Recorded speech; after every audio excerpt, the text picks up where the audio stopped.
there's a belief that we're not listening. So I think it's urgent that we demonstrate that we are listening.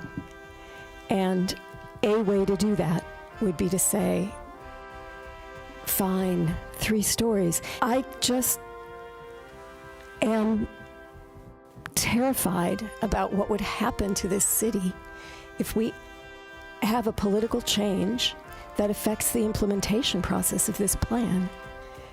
And it is out of my terror that I feel like I want to show that I'm listening. That was Ann Arbor City Council member Lisa Dish asking mayoral appointees on the City Planning Commission to approve a resolution describing terms in an updated comprehensive land use plan for the city. This is Few Things Considered from A2 Council Update.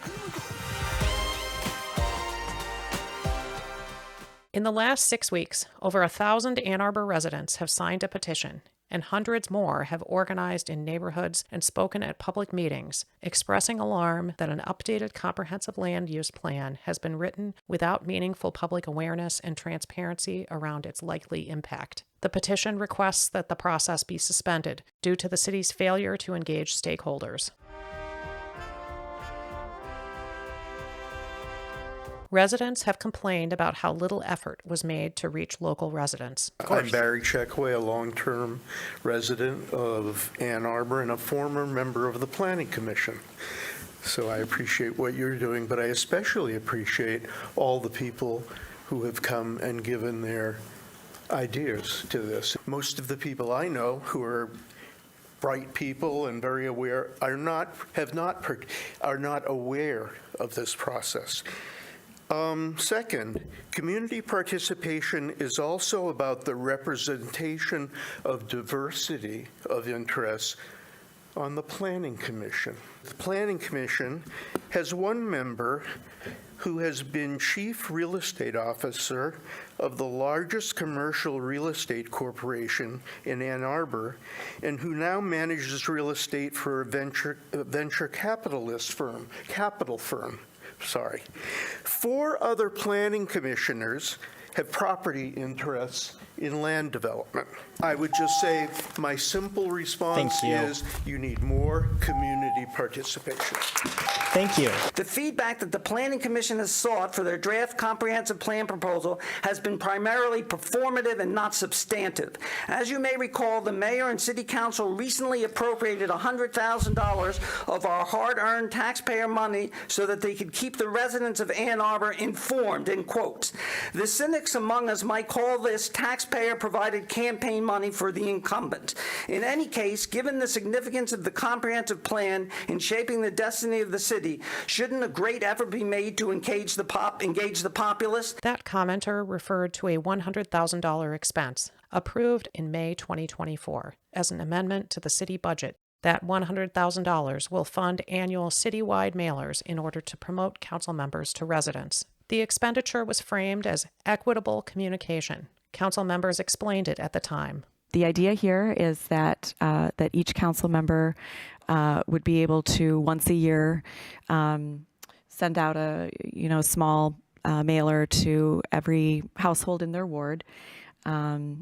This is informational in nature, so just letting them know who their council member is, should they need them. There have been studies that show if you keep everything online, if everything is digital, there's a significant segment of the population who often need the resources and services the most, who never get to hear about them. The same year that council approved the expenditure to promote itself, public outreach began for an updated comprehensive land use plan. Public engagement around this plan, which will impact every resident and every property owner in the city, relied almost exclusively on digital communication and online advertisement of in-person meetings.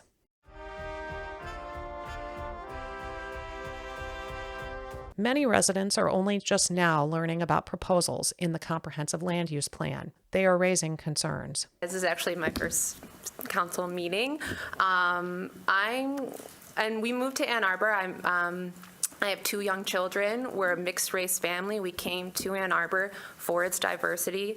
We live on the north side of Eberwhite because we enjoy that it's a mixed apartments and duplexes, and there's some walkable items. So I am pro higher density. My request to you all as you're making decisions is, like where my children play. And, a lot of people have talked to about how there's a lot of older people here who are in defense of not opening the zoning. But that's because all the parents are at home with their children. They can't be here. And so I think it's really unfair to say that, like, someone who's not in that sect doesn't feel that way. My hope would be that whatever is decided, that there would be some thought and moderation about, like, why people are coming to Ann Arbor in the first place and not a different super high-density city. I've lived in Ann Arbor for about 10 years. I also wanted to mention a point that somebody brought up earlier, that there aren't a lot of families here because they have kids. And I had to ask my 13-year-old son to watch my daughter to come here. So I think we see a lot of the same people because people are just catching on what this plan is, but there is a lot of concern with families, particularly in my neighborhood, that have young kids. Award-winning documentarian Ken Burns, who famously grew up in Ann Arbor, heard about the plan and wrote a letter echoing local concern that it would accelerate land speculation and gentrification. He urged moderation and balance. Among a small subset of residents, there is resentment and pushback against hearing any additional perspectives. I think it's insulting to those of us who have put in the time and effort to give our feedback, only for a group of fellow Ann Arborites to demand a suspension of the planning process. Follow the process like everyone else. Stop demanding special treatment. Who are the people who put in that time and effort? Meet Adam Goodman, a co-founder of Duo Security, a local tech startup that sold out to Cisco in 2018. That sale brought significant wealth to several Ann Arbor residents, including Goodman, who is no longer employed. Goodman has donated over $26,000 to the mayor, current members of city council, and local ballot campaigns endorsed by the mayor. Last fall, he donated $9,000 in opposition to local campaign finance reform and electoral reform in the city. Goodman regularly speaks to elected members of city council and the mayoral appointees on the city planning commission.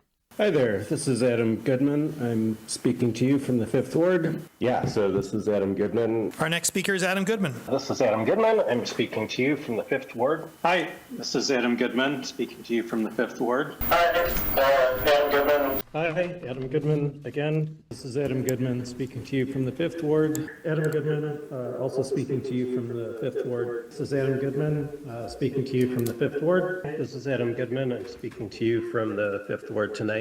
Adam Goodman again. Hi, good evening. My name is Adam Goodman. This is Adam Goodman calling in from Ward 5. Adam Goodman, hello again. So I just want to go back to the Southtown discussion for a moment. Adam Goodman, hi there, Adam Goodman. It makes sense for you all to continue with this. Hello, Adam Goodman. I'm talking to you tonight also from the 5th Ward. Next, we have Adam Goodman. Yeah, hi, Adam Goodman. This month, Goodman reacted to the fact that many more residents have feedback about the comprehensive land use plan, and they are learning about it for the first time. Now, yes, you are receiving some input on the subject from the sorts of folks who are willing to show up repeatedly for public comment. I don't believe that input is representative of our whole community, and I don't think it's appropriate to make a highly consequential decision based on it.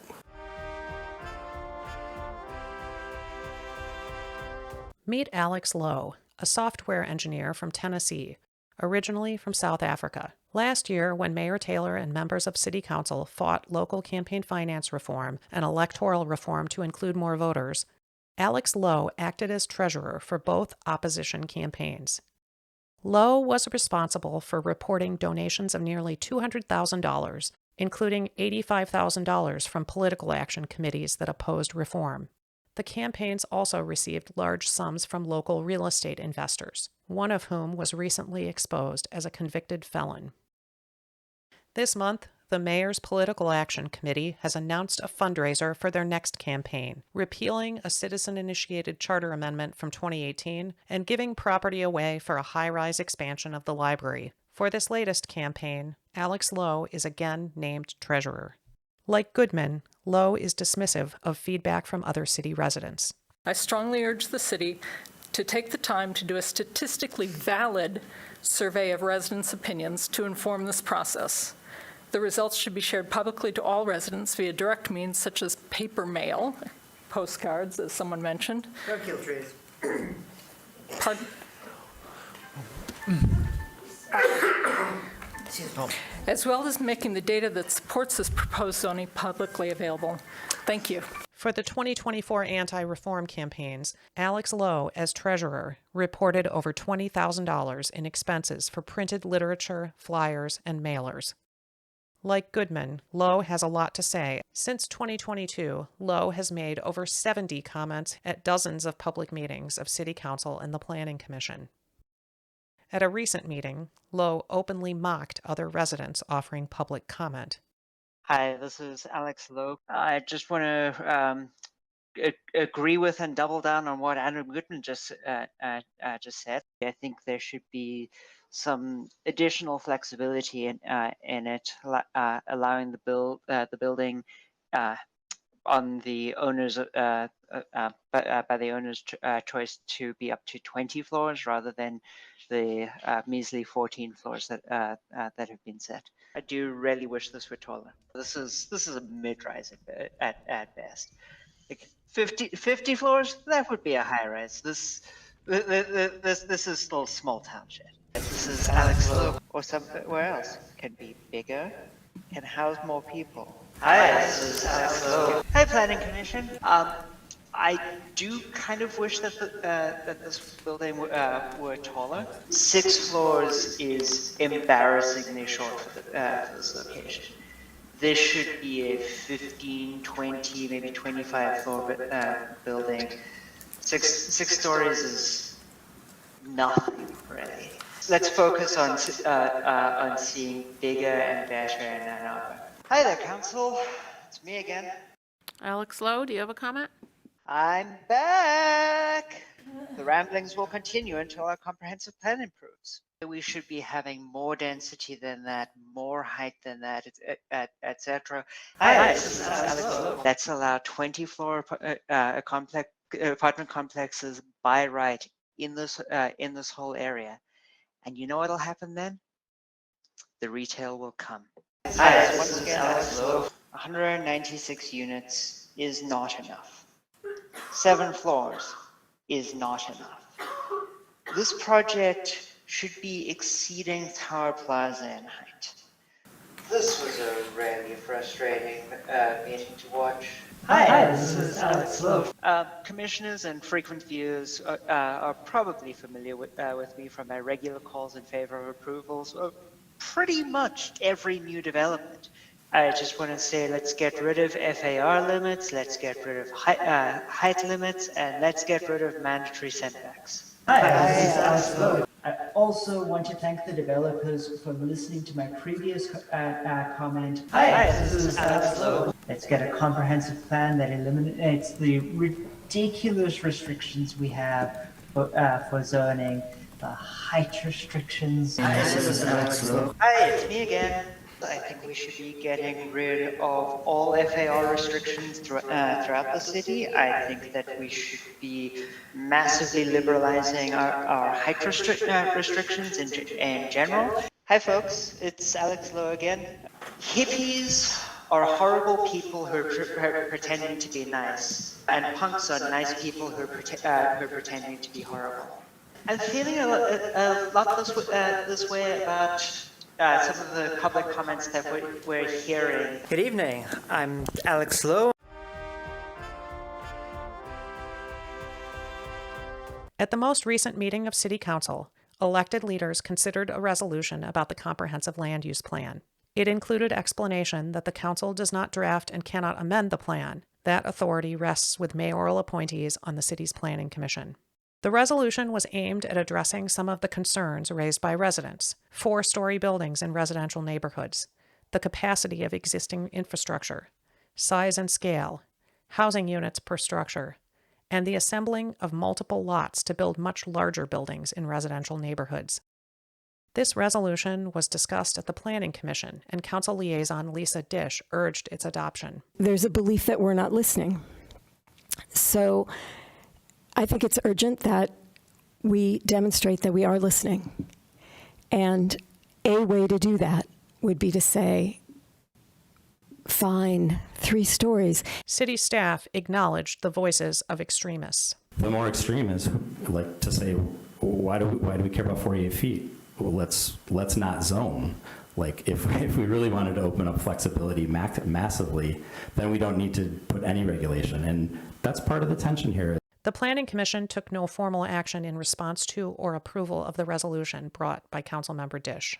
When it was considered at Council, elected leaders, even those in support of the resolution, emphasized their resistance to expanding public engagement based on concerns raised. Understand that when a city makes an update to its comprehensive land use plan, an update that is not only legal, but that cities are actually required to do by state law, the only required public engagement is a 63-day period that occurs near the end of the process. And I want to focus on about 500 people who are part of the 4,000 total who have engaged so far. Those 500 people came to in-person meetings and responded to questions about acceptable density in low-rise residential neighborhoods. To me, it does feel very reactionary to some of the louder voices that we're hearing. One council member emphasized the need to respect process and the Planning Commission. I know that we're all hearing from a lot of people, but I do think we need to respect the process that's already underway. So I think this is kind of undermining the role of the Planning Commission, the months of engagement that we've already asked the community to participate in. Councilmember Ackman was not always so deferential to process and the Planning Commission. In June 2023, she emailed city staff asking for how to accelerate meaningful zoning changes in advance of the comprehensive planning process. In discussing the resolution, Councilmember Dish was more defensive about her role. I am glad that we have more people engaged in the comp plan process. I'm glad they are showing up, but they are showing up primed for suspicion. So I am not responding to the objections that people who will never be convinced to add density to residential neighborhoods. I'm not responding to their objections. I am trying to fight back against what they are doing to my debate as a member of the Planning Commission. In a split vote, the resolution was approved. On April 8, 2025, members of the City Planning Commission discussed the resolution approved the night before at City Council. A familiar friend urged them to reject it. Hi, this is Alex Lowe. Last night, City Council passed DC5, a resolution requesting that the Planning Commission put some very specific language into the comprehensive plan. Multiple council members have assured me that this is a request, not a directive, and I believe that this distinction is very important. Planning Commission has autonomy over the language in the comprehensive land use plan, and council should not be trying to politically pressure you into limiting your processes. I hope you'll do what's right. Thank you. Like the elected leaders on City Council, mayoral appointees on the Planning Commission were frustrated by additional feedback. When we suggested maybe we should think higher, that was after hearing a whole lot of public comment from a whole lot of folks who were really pushing hard for us to try and increase density as much as possible. One commissioner urged deference to the City Council resolution because the substance of it wasn't meaningful anyway. We have primary drafting and initial approval responsibility by state law. So I don't know that there's an alternative way to word that resolution, and I don't view that choice as meaningful. I also think it is, in fact, a distinction without a difference. That commissioner has donated over $13,000 to current members of City Council and other city campaigns endorsed by Mayor Taylor. Another commissioner suggested that committing to anything now would risk flexibility later. Why are we binding ourselves down unnecessarily at that point? Let's not now kind of unduly bind ourselves. The day after that meeting of the Planning Commission, the city released a first draft of an updated comprehensive land use plan, full of cartoons and illustrations. Included in that plan, explanation that all residentially zoned districts should permit structures up to 4 stories tall. You can find a link to the whole draft plan in the description of this video.